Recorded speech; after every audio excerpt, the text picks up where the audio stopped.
Assalamualaikum warahmatullahi wabarakatuh. Hari ini kita akan membahas tentang pemantapan aturan penjumlahan dan perkalian menggunakan filling slot. Ya, jadi teman-teman perhatikan, kita akan tetap membahas tentang aturan perkalian, tapi bedanya hari ini kita akan mengerjakannya dengan namanya filling slot, teman-teman. Ya, perlu diperhatikan.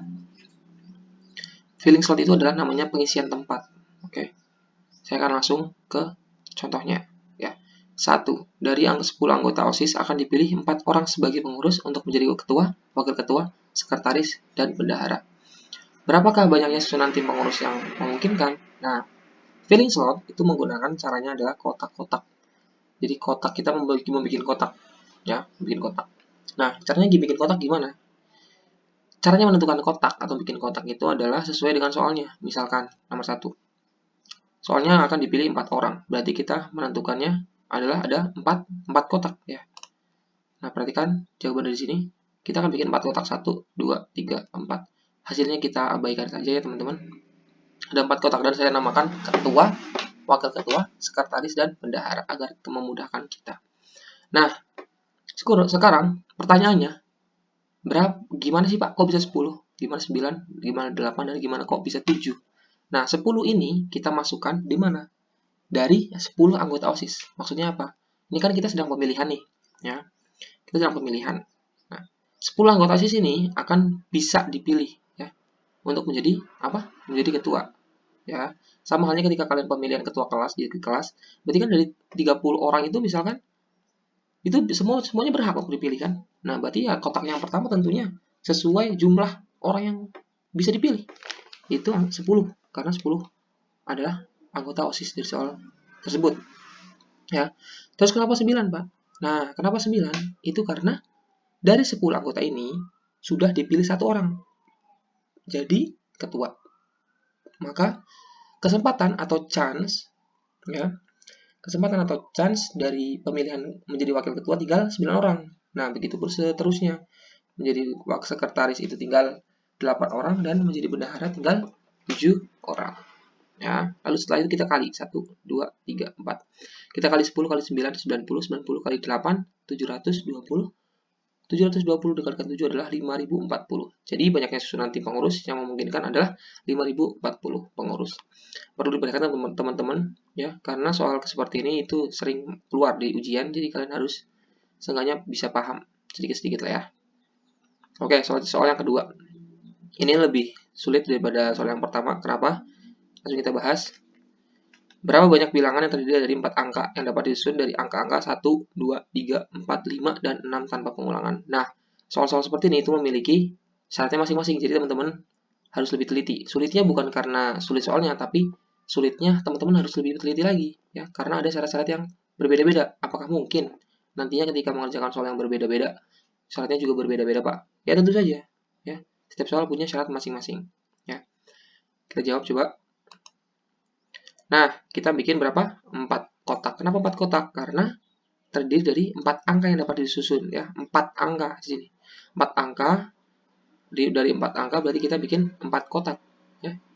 1 2 3 4. Lalu, angka yang dapat disusun dari angka-angka 1 sekian ya, 1 2 3 4 5 7 1 2 3 4 5 6 tanpa pengulangan adalah, nah maksudnya tanpa pengulangan itu adalah nggak boleh ada angka yang berulang seperti 666 itu nggak boleh ya, 222 nggak boleh, 225 112 itu nggak boleh ya. Jadi kalian harus menulis angkanya itu tanpa pengulangan atau beda-beda.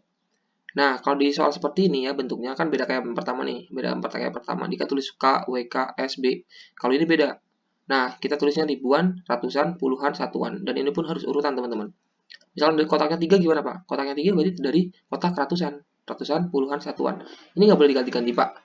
Ya udah nggak usah, karena memang aturannya seperti itu ketika menggunakan filling slot agar memudahkan kita.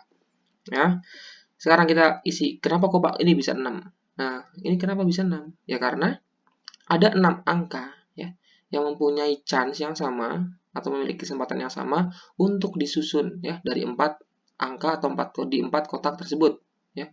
Makanya kita tulis 6. Nah, dari 6 kenapa 5? Ya karena dari 6 anggota sudah diambil 1 ya. Sudah diambil 1. Maka tinggal 5 angka. Di puluhan gimana? Ya sama, karena udah diambil 2 angka dari 6 anggota, ya tinggal tulis 4. Ya. Lalu untuk kotak satuan gimana? Kotak satuan juga sama. Udah diambil 3, ya. Udah diambil 3, maka kita tulis saja 3. Karena dari 6 anggota kita sudah kehilangan 4 angka. 3 angka. 1, 2, 3. Saya tulis 3.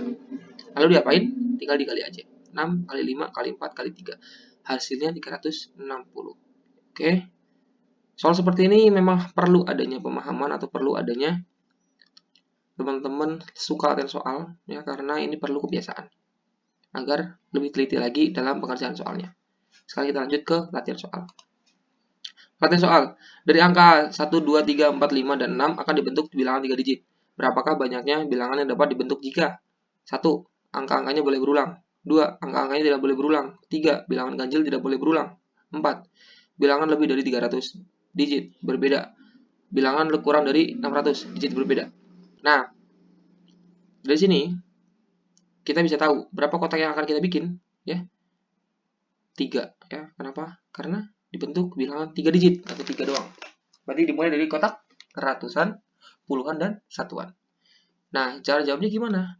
Masing-masing dari ini itu punya jawaban sendiri-sendiri, ya. Kita bikin kotaknya 3 sini, 3 sini, 3 sini, 3 sini, 3 sini. Oke, sekarang bilangan kurang dari 600, kita coba dari bawah. Bilangan kurang dari 600, berarti ada berapa angka berapa aja, ya. Di sini ada angka berapa aja? Bilangan kurang dari 600. Ya, 1, 2, 3, 4, 5. Oke. Nah, sekarang bilang lebih dari 300 berapa? 4, 5, 6. Bukan. 3-nya juga ikut. Kenapa 3 ikut?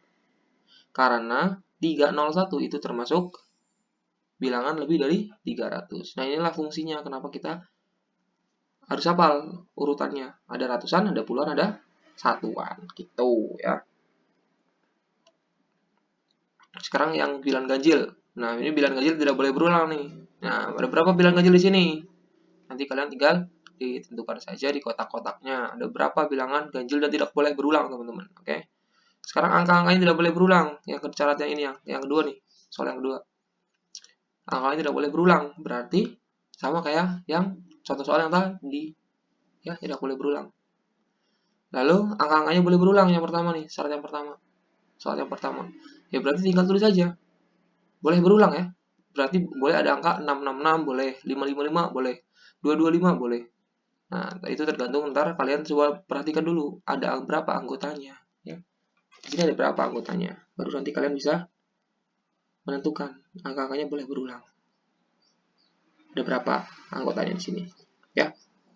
Oke, setelah ini kalian silakan mengerjakan ini. Habis mengerjakan ini, kalian bisa klik link yang sudah saya siapkan di WhatsApp group. Oke, saya Adi. Wassalamualaikum warahmatullahi wabarakatuh.